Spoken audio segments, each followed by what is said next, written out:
मोक्षमार्गस्य नेतारं वेत्तारं कर्मभूभृतां ज्ञातारं विश्वतत्त्वानां वन्दे सद्गुणलब्धये।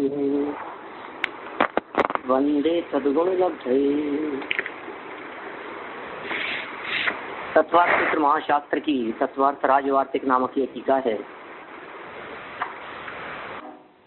आचार्य अकलंक देव की बहुत सुंदर कृति। इस टीका के आधार से हम चर्चा पहले दूसरे अध्याय की पूर्ण करने के उपरांत तीसरे अध्याय की भी काफी चर्चा कर चुके थे। मेरे वहां आने के पहले तक हमने 9 या 10 सूत्रों की चर्चा कर ली थी और वहां से भी शिकागो से हमने 2 क्लास ली है। आप लोगों ने शायद काफी लोग होंगे उसमें जिन्होंने लाभ लिया होगा। मैं एक बार पूरा प्रकरण जो 10-11 सूत्रों तक जो ये चर्चा चली है अत्यंत संक्षेप में उस पूरे विषय को एक बार आप लोगों के सामने वापस दोहराना चाहता हूँ, जिससे कि अपना क्रम वापस व्यवस्थित बैठ जाए कि यहाँ क्या प्रकरण चल रहा था, क्या बातें कही जा रही है। देखिए, तत्वार्थ सूत्र का परिचय देने की आवश्यकता नहीं है। तत्वार्थ सूत्र महाशास्त्र में 7 तत्वों का वर्णन किया गया है। 7 तत्वों में जीव तत्व की चर्चा 4 अध्यायों में है। पहले अध्याय में बहुत विस्तार से इन्होंने यहाँ पर उमा स्वामी महाराज ने चर्चा की सम्यक दर्शन आदि के संदर्भ में। सम्यक दर्शन क्या है, सम्यक दर्शन कैसे होता है, उसकी उत्पत्ति के प्रकार क्या हैं, और सब बतलाते हुए फिर ज्ञानों की चर्चा की। 5 प्रकार के ज्ञान और उन सब के बारे में विस्तार से बतलाया। दूसरे अध्याय में औपशमिक आदि भावों की चर्चा की प्रारंभिक स्तर पर, और फिर उसके पश्चात जीव भव्य भव्यत्वानी च, यहाँ से पारिणामिक भाव की बहुत सुंदर चर्चा। उपयोगो लक्षणम, जीव का लक्षण बतलाया, फिर जीव के भेद प्रभेद बतलाए। इंद्रियों की चर्चा की, एक इंद्रिय से लेकर के पंचेंद्रिय तक के जीव, कौन कौन से जीव होते हैं, उन सबको विस्तार से बतलाने के पश्चात फिर चर्चा की कुछ जन्म के संदर्भ में और फिर कुछ शरीरों के संदर्भ में।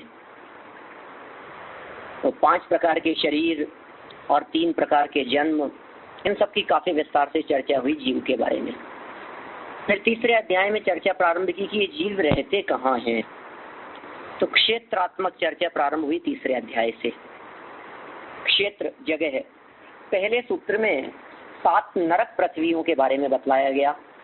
नरक 7 हैं ऐसा भी उपचार से कहा जा सकता है, और नरक पृथ्वियां 7 है यह तो यथार्थ कथन है ही। 7 पृथ्वियों के नाम पहले सूत्र के अंदर बतलाए गए और यह कहा गया कि ये 7 ही पृथ्वियां एक के नीचे एक है। रत्न प्रभा, शर्करा प्रभा, बालू का प्रभा, पंख प्रभा, धूम प्रभा, तम प्रभा और महातम प्रभा, ये सभी एक के नीचे एक है। नरक से चर्चा प्रारंभ हुई यहाँ तीसरे अध्याय में। फिर उनमें मौजूद बिलों की चर्चा की दूसरे सूत्र में कि उनमें कितने कितने प्रकार के बिल हैं। फिर तीसरे सूत्र में उन जीवों के दुखों की चर्चा की, वहाँ की अशुभ परिस्थितियों को बतलाया कि नारकी जीव किस किस प्रकार के परिणाम वाले होते हैं, किस किस प्रकार की उनकी देह और वेदना परिस्थितियाँ कैसी होती है। चौथे सूत्र में भी आपसी दुखों को उजागर किया। 5वें सूत्र में यह कहा कि संक्लेश परिणाम वाले होते हैं कुछ असुर कुमार जाति के देव, जो चौथे नरक तक जाकर नारकियों को लड़ाते भिड़ाते हैं। इस तरह से 5 सूत्रों में दुखों का वर्णन करने के उपरांत जब किसी शिष्य के माध्यम से ऐसा प्रश्न किया गया कि आखिर ये दुख कब तक भोगने पड़ते हैं, कब तक उठाएगा दुख, कब तक भोगेगा आखिर तकलीफ, तो कहा जितनी उनकी आयु होगी। और कितनी आयु होती है, उन नारकी जीवों की आयु का वर्णन चित्रण कर दिया गया 6वें सूत्र में। मिनिमम आयु की चर्चा नहीं की, मैक्सिमम आयु बतला दी। पहले नरक में 1 सागर, फिर 3 सागर, फिर 7 सागर, फिर 10 सागर, 17 सागर, 22 सागर, और 7वें नरक में 33 सागर तक की उत्कृष्ट आयु होती है। फिर मानो कोई समझदार होगा, कोई शिष्य ऐसा सामने बैठा हुआ, उसने कहा कि बहुत हो गई नरकों की चर्चा, हमें क्या करना है नारकियों के बारे में जानकर। हमें नरक में जाना नहीं, और गए हो तो उस बात को याद करना नहीं। हमारे को क्यों बतलाते हो नरक की बात? छोड़ो नरक की बातें और हमें तो ये बतलाओ हम लोग कहाँ रहते हैं, मध्यलोक का क्या स्वरूप है, इस दुनिया के बारे में बतलाइए जिस दुनिया में हम रहते हैं। तो 7वें सूत्र में चर्चा प्रारंभ की मध्यलोक की। जम्बू द्वीप लवणोदादे शुभ नामानो द्वीप समुद्र, ऐसा एक सूत्र दिया गया, जिस सूत्र के माध्यम से यह बात कही जम्बू नाम का तो द्वीप और लवण नाम की उदधि, लवण नाम का उदधि, लवणोदादय, लवण उद आदय, ये समुद्र शुभ नाम है, अच्छे नाम है। जम्बू भी बहुत सुंदर नाम है, लवण भी बहुत अच्छा नाम दिखाई देता है। जम्बू द्वीप कहें या लवण समुद्र कहें, इस तरह के शुभ नामों वाले द्वीप और समुद्र बहुत सारे हैं। आदय शब्द का प्रयोग करके कह दिया, बहुत है, बहुत बहुत। और इसकी विस्तृत चर्चा करते हुए जो हमारे अकलंक देव स्वामी थे, जिनकी टीका हम यहाँ पढ़ रहे हैं, उन्होंने कह दिया ये सभी द्वीप और समुद्र असंख्यात संख्या को लिए हुए हैं, तिर्यक फैले हुए हैं, तिरछे तिरछे फैले हुए हैं। अंतिम द्वीप का नाम और अंतिम समुद्र का नाम भी उन्होंने बतला दिया। स्वयंभू रमण नाम का अंतिम द्वीप है और इसी नाम का अंतिम समुद्र है। फिर कहा कि ये जो आपने कहे हैं इतने द्वीप और समुद्र, और इन सब की आकृति किस प्रकार की होगी, ये रचना किस प्रकार की होगी जब असंख्यात हो? ऐसे होंगे लाइन से, पहला दूसरा तीसरा चौथा, इस तरह से लाइन से होंगे, एक दूसरे से जॉइंट होंगे, टच किए हुए होंगे, जुड़े हुए होंगे सभी। नहीं देखो तुम समझ नहीं आ रहे हो, इनकी रचना कुछ विचित्र प्रकार से है, ये कोई अकृत्रिम है, ये शाश्वत है, परमानेंट है, इन सब किस प्रकार के हैं ये? तो इन्होंने कहा द्वीर द्वीर विष्कंभा। आगे 8 नंबर के सूत्र में दुगने दुगने विष्कंभ वाले कहे। विष्कंभ क्या होता है? ये विष्कंभ शब्द का स्पष्टीकरण हमने किया था, व्यास डबल, डायमीटर डबल हो गया है एक साइड में। वलयाकृतीय है एक शब्द दिया है सूत्र में, वलयाकृतीय का मतलब गोलाकार है आकृति, वलय आकृतीय है, गोलाकार आकृति वाले वो वलयाकृति कहलाते हैं, गोलाकार है, दुगने दुगने विस्तार वाले हैं। द्वीर द्वीर विष्कंभा एक बनाया हमने सबसे पहले जम्बूद्वीप, जितना जम्बूद्वीप का डायमीटर था उससे डबल राउंड लवण समुद्र का है। माने 1 लाख योजन का यदि जम्बूद्वीप है तो 2 लाख योजन का घेराव है। क्या आप समझ पा रहे हैं? यस और नो? जी हाँ जी हाँ जी हाँ जी, समझ रहे हैं ना आप क्या कर चुके हैं? मैं तो सिर्फ उस बात को रिपीट कर रहा हूँ। तो किस तरह से आप कल्पना कर सकते हैं कि वो दुगने का स्वरूप क्या होगा एक्चुअल में, और फिर उससे दुगना आगे वाला द्वीप, फिर उससे दुगना समुद्र, फिर उससे दुगना द्वीप, इस तरह से 2 द्वीप 1 समुद्र, बीच में 2 समुद्रों के बीच में द्वीप और 2 द्वीपों के बीच में समुद्र। ख्याल में आया वाक्य?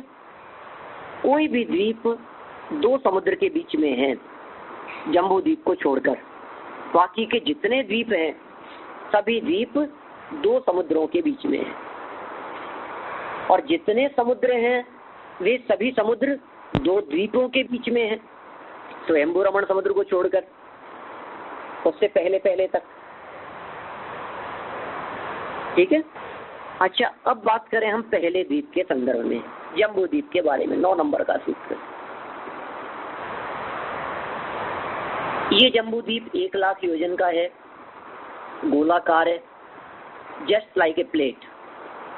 आप थाली देखिए, जैसी आपको थाली दिखाई दे रही है बिल्कुल राउंड शेप में, कॉर्नर उसके दिखाई दे रहे हैं हमारे को, बिल्कुल राउंड है, बीच में उसका ऐसा स्थान है जिस स्थान पर हम किसी भी चीज को रख सकते हैं, पोला नहीं है बीच में से, ऐसा जम्बूद्वीप है। कितना बड़ा है? 1,00,000 योजन विस्तार वाला।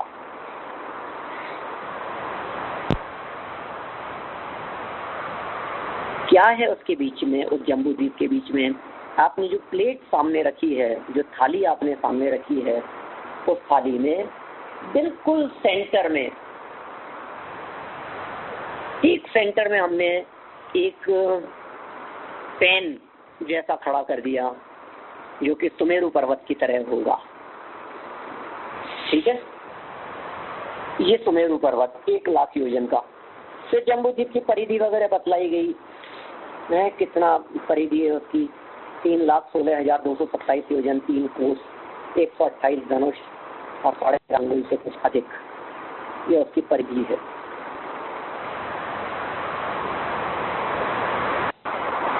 उसका जो सर्कल है उसकी नाप बतलाई है।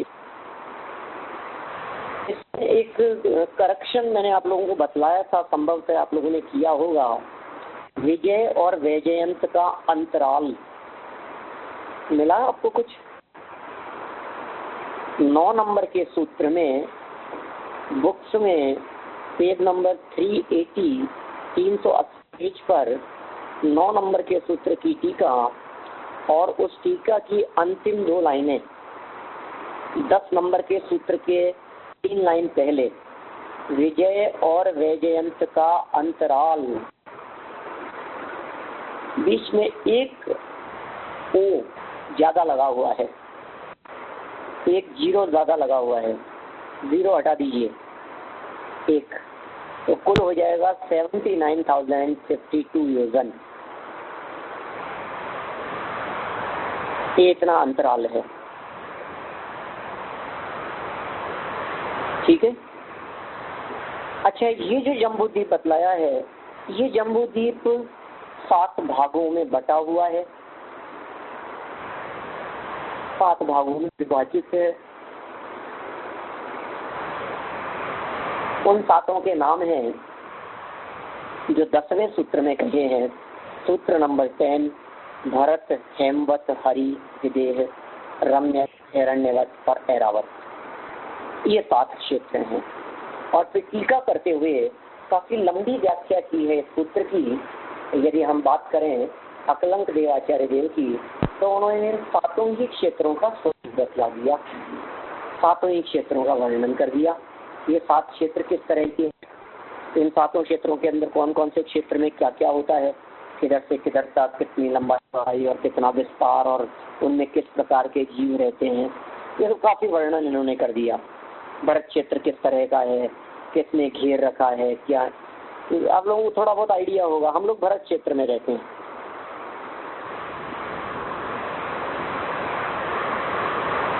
मैं उस भरत क्षेत्र की बात कर रहा हूँ जिस भरत क्षेत्र के अधिपति चक्रवर्ती रहे हैं, पूरे भरत क्षेत्र को जीत लेने वाले ऐसे चक्रवर्ती सम्राट थे। वो पूरा का पूरा भरत क्षेत्र कितना बड़ा है, कितना विशाल है, इसका अंदाजा तो हम यहाँ इस सूत्र में नहीं लगा पाएंगे, लेकिन फिर भी इतना जरूर कह सकते हैं कि हमारी पूरी की पूरी दुनिया, जैसे हम दुनिया कहते हैं, जब हम हमारी दुनिया शब्द का प्रयोग करें तो आप लौकिक दुनिया समझना।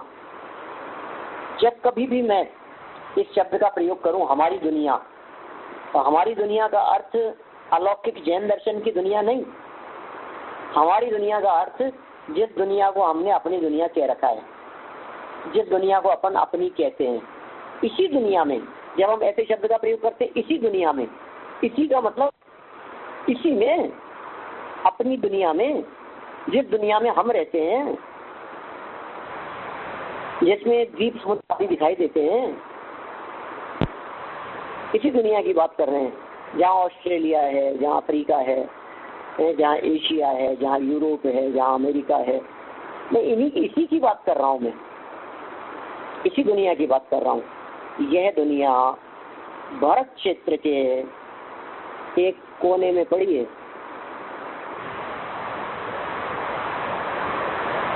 क्या अर्थ हुआ इसका? एक कोने में पढ़िए, बहुत छोटी, भारत क्षेत्र की तुलना में ये दुनिया नगण्य है, नहीं के बराबर है। भारत क्षेत्र का कितना बड़ा एरिया कवर करती होगी ये दुनिया, छोटी नहीं है, बहुत बड़ा एरिया है।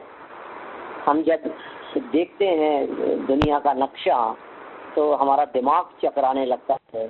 जब हम उसको गूगल में देखते हैं हमें ऐसे लगता है ये दुनिया कितनी बड़ी है, कितनी बड़ी है, कितनी दूरी पर है अमेरिका यहाँ से। हम बात करें कि आप लोग कितनी दूरी पर बैठ करके ये चीज सुन रहे हैं, 8-10 हजार मील की दूरी पर, 10,000 मील, 15-16 हजार किलोमीटर, कितनी दूरी होगी और कितने नगर, देश, गांव और पब्लिक और दुनिया। ऐसा लगता है अपने तौर पे, देखो आप इसके अंदर कितना कितना विस्तृत है, कितना विशाल है, कितनी विशाल दुनिया है। नहीं, हम ये कह रहे हैं जैसे आप विशाल दुनिया कह रहे हो, ये विशाल दुनिया जैन दर्शनानुसार प्रतिपादित दुनिया नहीं, जम्बूद्वीप नहीं, भारत क्षेत्र के अंदर एक डॉट रख देने बराबर है।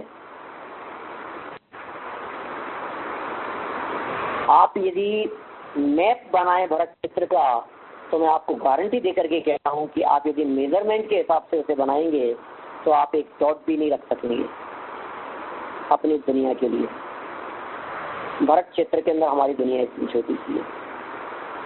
बिकॉज ऑफ दैट भारत क्षेत्र 526 योजन का और दुनिया 3 योजन की, 2 योजन की। अब 526 योजन को आप 2 योजन यदि देखना हो तो कितना हो जाएगा? 526 योजन को 526 सेंटीमीटर मानो आप,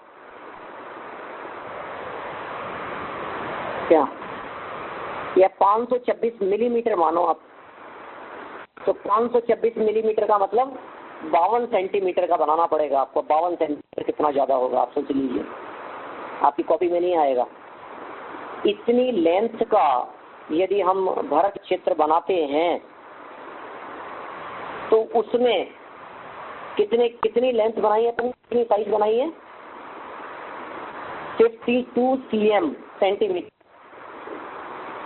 52 सेंटीमीटर का मतलब 520 मिलीमीटर।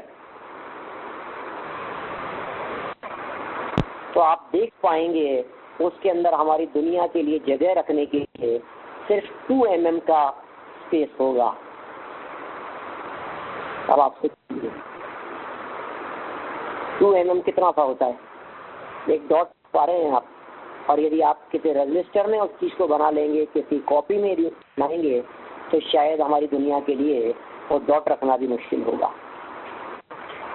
ये बात मैंने जम्बूद्वीप के संदर्भ में नहीं की है, ये बात मैंने की है भारत क्षेत्र के संदर्भ में। इस पूरे भारत क्षेत्र को जीत लेने वाला चक्रवर्ती सम्राट कितना बड़ा सम्राट होगा, कितनी बड़ी जगह को जीतता होगा, इस बात का अपने को अंदाजा लगता है। लेकिन ध्यान रखिए, इस 6 खंड को जीत लेने के बावजूद भी चक्रवर्ती के दिल में 6 खंड की रंच मात्र की महिमा नहीं है। उसके हृदय में यदि किसी की महिमा है तो वो है त्रिकाल ध्रुव या एक भगवान आत्मा, उसकी महिमा है उसके हृदय में। 6 खंड को जीत लेने की महिमा नहीं है। वो प्रसंग याद आता है हमारे को जिसकी माँ कहती है भाग्यशाली और बेटा भरत कहता है कि मुझे भाग्यशाली मत कहो, तुम्हारा एक बेटा अभागा है, अभागा। उसकी महिमा नहीं है, दिव्य ध्वनि की महिमा आ रही है, त्रिकाली ध्रुव की महिमा आ रही है, शुद्धात्मा की महिमा आ रही है, आत्मा की महिमा आ रही है, अपने आप की महिमा आ रही है।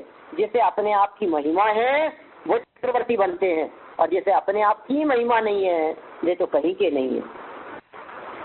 जो अपनी ही निगाह में कुछ नहीं है, दुनिया की निगाह में तो क्या होंगे। मैं गर्व की बात नहीं करता। हाँ जी, इसी तो का भी माप आया जम्बूद्वीप का, तो भारत क्षेत्र का कितना है, कितने योजन का है? क्या चीज? भारत क्षेत्र का माप नहीं आया, कितना बड़ा है, योजन में है? भरत क्षेत्र 526 योजन, 526 योजन। Thank you. ओके, हाँ जी। हाँ, ये आगे आने वाली है ये बात। आगे मूल सूत्र में उमा स्वामी आचार्य ये बात बतलाएंगे। 526 सहित 6/19 योजन इस भरत क्षेत्र का विस्तार है। ये विस्तार माने क्या कहेंगे उसे, क्षेत्र की बात नहीं कर रहा हूं मैं। इस विस्तार का मतलब है नॉर्थ साउथ स्टेट, एक कोने से दूसरे कोने तक, सिर्फ इतना सा एरिया नहीं है। ये एरिया की बात नहीं कर रहे हैं। 526 योजन ये डायमीटर है, जो एक कोने से कॉर्नर से साउथ कॉर्नर तक सेंटर को टच करता है, वो एरिया है 526 योजन। आपने बताया था धनुष आकार का। हाँ, धनुषाकार है ना। हाँ, भरत क्षेत्र जो धनुष के आकार का है, तो सेंटर से जहाँ मैक्सिमम लेंथ होगी नॉर्थ साउथ की, हाँ, वो लेंथ है 526 योजन। इसकी चर्चा की उमा स्वामी आचार्य ने इसी अध्याय के सूत्र नंबर 32 में। 32 नंबर का सूत्र है। भरतस्य विष्कंभो जम्बो दीपस्य नवति शतभाग है। और एक और सूत्र दिया है, भरत है षड विंशति पंच योजन शत विस्तार है षट चैकोन विंशति भागा योजना से, वो भी इसके अंदर सूत्र है। ये मेरे क्या ये है 24 नंबर का सूत्र, जिसमें एग्जैक्ट संख्या ही बतला दी है। 24 नंबर यदि आप सूत्र देखेंगे, पेज नंबर है 388। खोल लीजिए, आप लोग देख लीजिए एक सेकेंड। ये अपन देखेंगे इसका विस्तार, तब तो दोबारा देखेंगे ही। 24 नंबर का सूत्र, और इस सूत्र की टीका देखिए, सूत्र का अर्थ देखिए आप। सूत्र कितना बड़ा है और अनुवाद कितना छोटा है, और व्याख्या तो कुछ है ही नहीं। भरत क्षेत्र का विस्तार 526 सहित 6/19 योजन है। बस इतना सा इस सूत्र का अर्थ है। ये उमा स्वामी आचार्य कह रहे हैं। निगंबर श्वेतांबर सर्वमान्य परंपराओं में मान्य 526 योजन भरत क्षेत्र का विस्तार। इसलिए मैंने 526 योजन कहा ना, तो एक योजन को 1 मिलीमीटर माना, तो 10 मिलीमीटर का 1 सेंटीमीटर होता है, तो 52 सेंटीमीटर हो जाएगा। अपन 52 सेंटीमीटर सेंटर का की नाप लेकर के यदि एक धनुष्याकार आकृति बनाएं, 52 सेंटीमीटर, 52 सेंटीमीटर कितना ज्यादा होगा। 52 सेंटीमीटर मतलब नियर अबाउट मान लीजिए आप 1.5 फीट, लगभग 1.5 फीट की बात कर रहे हैं अपन। 1.5 फीट तो बहुत ज्यादा हो गया। 1.5 फीट की हाइट वाला कहाँ रजिस्टर और कहाँ कुछ मिलेगा हमारे को। यदि इसको हाफ कर लें अपन, 1 mm की जगह ½ mm की यदि मैं बात करूं, तो अपने को बनाना पड़ेगा 26 सेंटीमीटर, 26 सेंटीमीटर का एरिया लेकर के। लेकिन उसमें जब हम 2 योजन की बात करेंगे, तो उसके लिए हमारे को 1.1 mm का रखना पड़ेगा हमारी दुनिया के लिए उस एरिया में।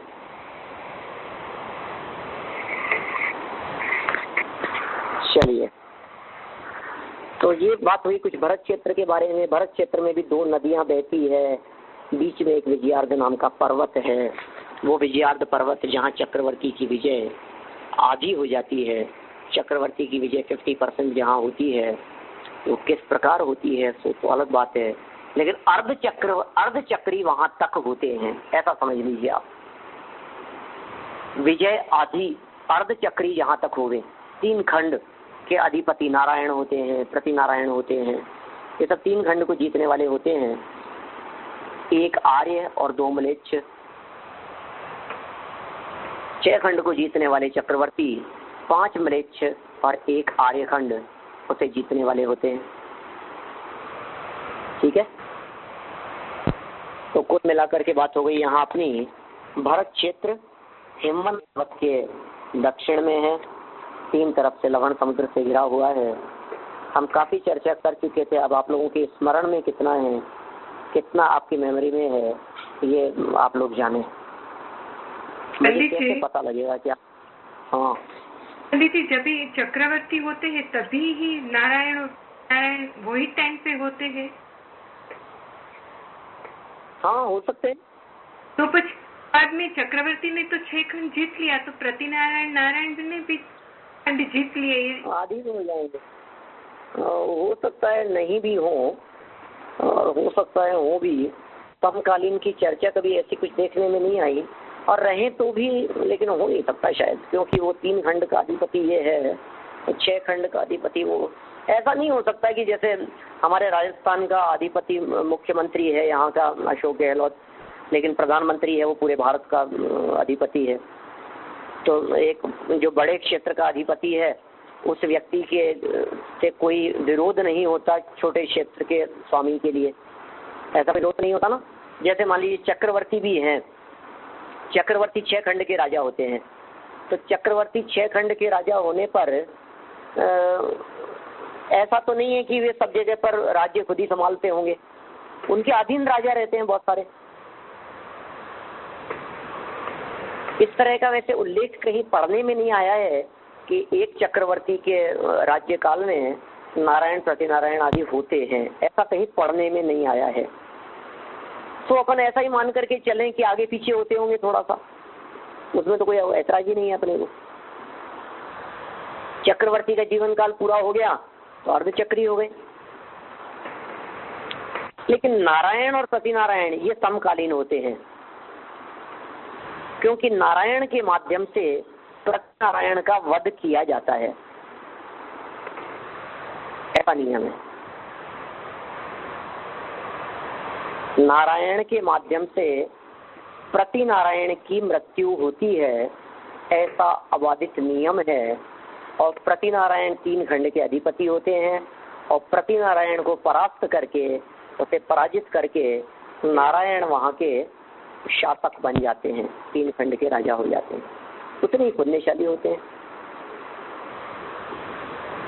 मेरे ख्याल से इनको समकालीन, चक्रवर्ती को और नारायण आदि को समकालीन नहीं मानना ही ज्यादा उचित है। दोनों का पुण्य अलग अलग प्रकार का है। वो 3 खंड के अधिपति हैं और वो 6 खंड के अधिपति हैं। फिर ऐसा भी हो सकता है कि बस ये 3 खंड के अधिपति हों और बाकी के जो म्लेच्छ के जो 3 खंड हैं वे छोटे छोटे से राजाओं के अंदर बट करके रह गए, है ना।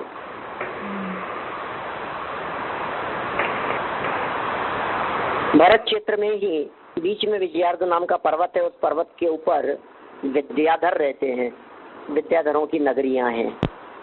ये विशेष बात यहाँ कही थी।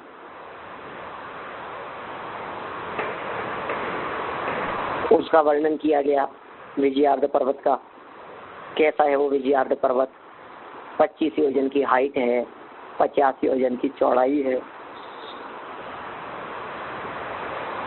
माने उसे नॉर्थ साउथ यदि हम देखेंगे तो 50 योजन, और अप डाउन यदि अपन देखेंगे, ऊपर नीचे हाइट यदि अपन देखेंगे तो 25 योजन।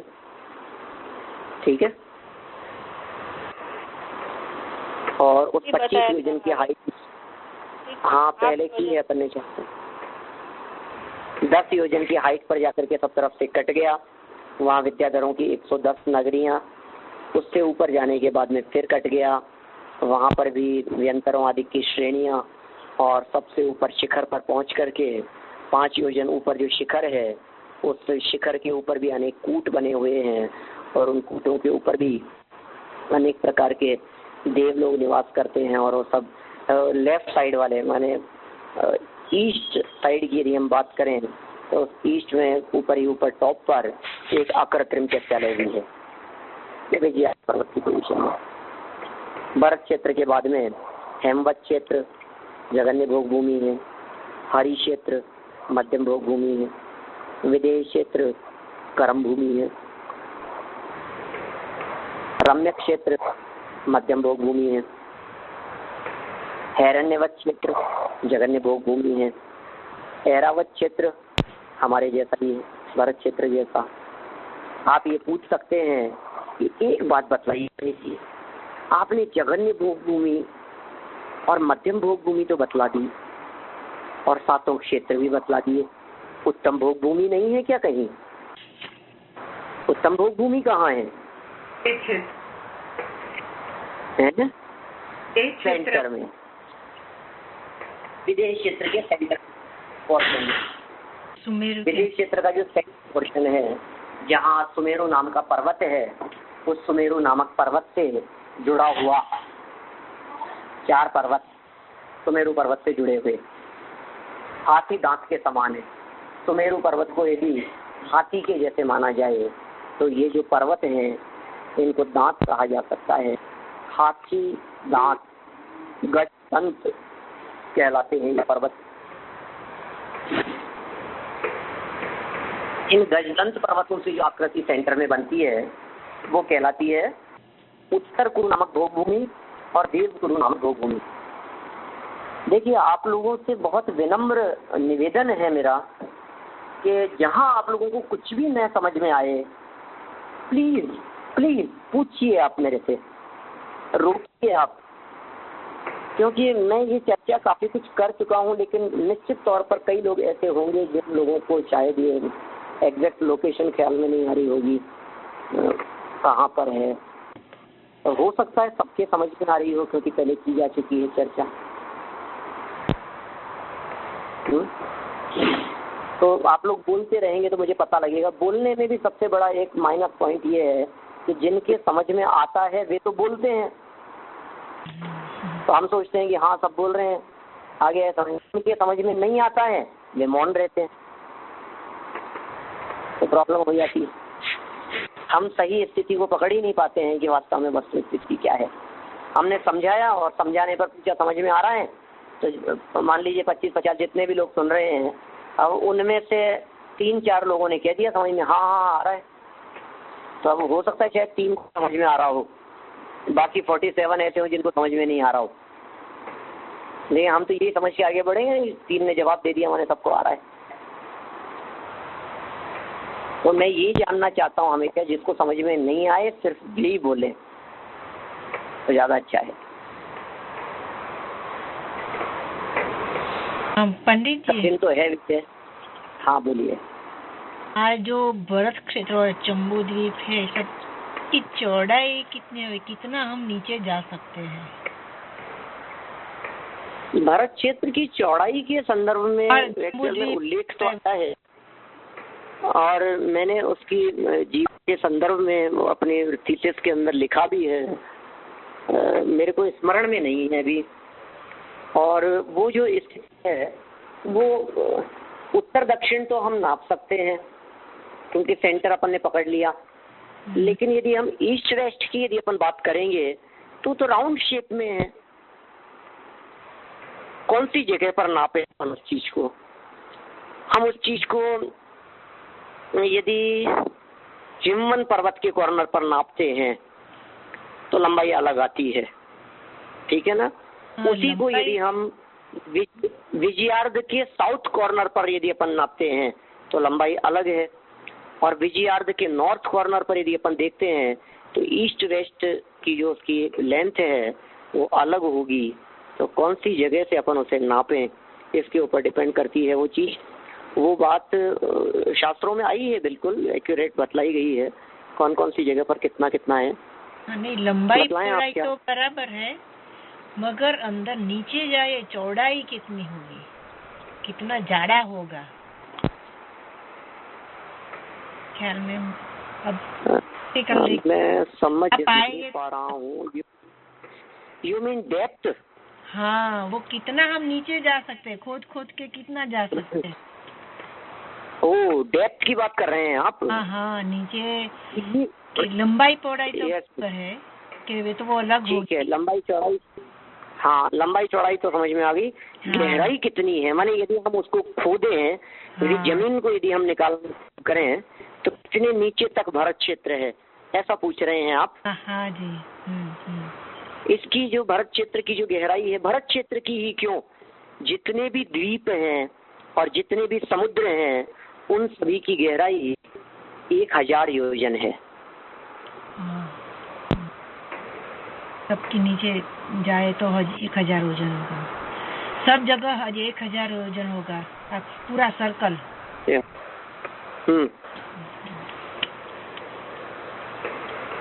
सब जगह 1000 योजन।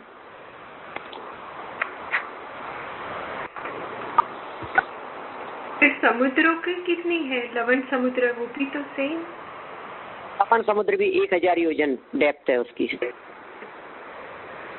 वो जो प्रथम पृथ्वी है, जो पृथ्वी का आया था पहले, माप आया आ गया, बस वहीं पहुंच गए अपन। उस पृथ्वी का ऊपरी भाग है ये। 1000 योजन तक यदि आप खोदेंगे तो वो चित्रा पृथ्वी है, 1000 योजन मोटाई वाली। हम लोग जहाँ रह रहे हैं ये पोर्शन चित्रा पृथ्वी का टॉप है। चित्रा पृथ्वी का के ऊपरी हिस्से पर रह रहे हैं हम, ठीक है। चित्रा पृथ्वी क्या चीज थी? है चित्रा पृथ्वी थी। वापस एक बार थोड़ा सा अपने उपयोग को सूक्ष्म करके देखें। हमने 3 लोक की एक आकृति देखी थी। उस आकृति में आगे से पीछे जाकर और पीछे से आगे आकर एक राजू लंबा चौड़ा विस्तार वाली और कुछ कम 13 राजू हाइट वाली त्रस नाड़ी देखी है, ठीक है। उस त्रस नाड़ी में बीच में सेंटर में मध्यलोक और नीचे अधोलोक था, ठीक है। अपने पहले सूत्र की चर्चा की थी इसी अध्याय के, तब भी थोड़ी बहुत बात की है। नीचे अधोलोक है। उस अधोलोक में 7 पृथ्वियां हैं, रत्न प्रभा आदि। 7 पृथ्वियों में पहली पृथ्वी का नाम था रत्न प्रभा। रत्न प्रभा के 3 हिस्से कर दिए गए, पार्ट 3 हो गए उसके, खर, पंख और अब्बहुल। रत्न प्रभा पहला नरक, ठीक है। रत्न प्रभा पृथ्वी के 3 हिस्से, खर भाग, पंख भाग और अब्बहुल भाग। सबसे पहला भाग खर भाग। खर भाग के अंदर भी 16 पृथ्वियां, 1000 योजन मोटाई वाली। माने खर भाग के भी 16 हिस्से हो गए पंडित जी। उनमें से हाँ, वो एक प्रश्न है कि भरत खंड और मलेच्छ खंड में क्या डिफरेंट है, कुछ तफावत है? हाँ हाँ, बहुत सुंदर आपका प्रश्न है। भरत क्षेत्र और मलेच्छ खंड में बसावट की अपेक्षा से यदि आप अंतर पूछ रहे हैं तो कोई अंतर नहीं है। बनावट की अपेक्षा से अंतर पूछ रहे हैं तो बनावट में तो पूरे क्षेत्र के अंतर की बात करेंगे तो वैसा ही दिखाई देगा अंतर, जैसा अपने को एक शेप दिखाई दे रहा है भरत क्षेत्र का नक्शा बनाने पर। अदरवाइज यदि अपन बात करें उसके अंदर रहने वाले मौजूद रहने वाले देश की जितने कंट्रीज वहाँ हैं उन सब की बात करें, सिटीज की बात करें, तो वो सब बिल्कुल नगरों में, देशों में, गाँवों में, सब में अलग अलग तरह से वो बटा हुआ है, फैला पसरा हुआ है। तो फिर आर्यखंड और मलेच्छ खंड में अंतर क्या हुआ कि अंतर लोगों की अपेक्षा से है। क्षेत्रात्मक अंतर तो है ही, क्षेत्र की अपेक्षा से तो अंतर है ही, जगह तो अलग अलग है ही, लेकिन जगह के साथ साथ में और दूसरा अंतर कौन सा हुआ? मानसिकता का, व्यक्तियों के नेचर का, किस तरह की प्रवृत्ति वाले लोग होते हैं उस आधार पर अंतर है। मलेच्छ खंड में अधार्मिक प्रवृत्ति वाले लोग होते हैं। बाहुल्यता नहीं कह रहे, मैं उस बाहुल्यता की बात नहीं कर रहा, मैं तो कह रहा हूँ अधार्मिक प्रवृत्ति वाले ही होते हैं, धार्मिक प्रवृत्ति नहीं होती उनमें। वहाँ भी काल परिवर्तन होते हैं कि नहीं होते हैं? काल परिवर्तन नहीं होता। मलेच्छ खंड में काल परिवर्तन नहीं होता और होता भी है। अब जरा एक बार सुन लीजिए क्या अनेकांत है इसमें। जब हम ये कहते हैं नहीं होता तो आप समझ लीजिए वहाँ कभी पहला काल नहीं होगा, वहाँ कभी दूसरा काल नहीं होगा, वहाँ कभी तीसरा काल नहीं होगा। ये काल नहीं होते वहाँ। वहाँ कभी भोग भूमि नहीं आती इसलिए नहीं होता। वहाँ कभी प्रलय नहीं आती, वहाँ कभी छठा काल नहीं होता, वहाँ पंचम काल नहीं होता। तो फिर नहीं हुआ ना परिवर्तन कि नहीं होता है परिवर्तन, होता है परिवर्तन। कैसा परिवर्तन होता है कि वहां के जीवों का परिवर्तन स्टार्टिंग से लेकर के एंड तक, कौन सा स्टार्टिंग और कौन सा एंड, क्वेश्चन उठता है आपके मन में। चौथे काल की स्टार्टिंग से लेकर चौथे काल के एंड तक का परिवर्तन होता है और चौथे काल के एंड से लेकर चौथे काल की स्टार्टिंग तक का परिवर्तन होता है। मेरी समझ में आया?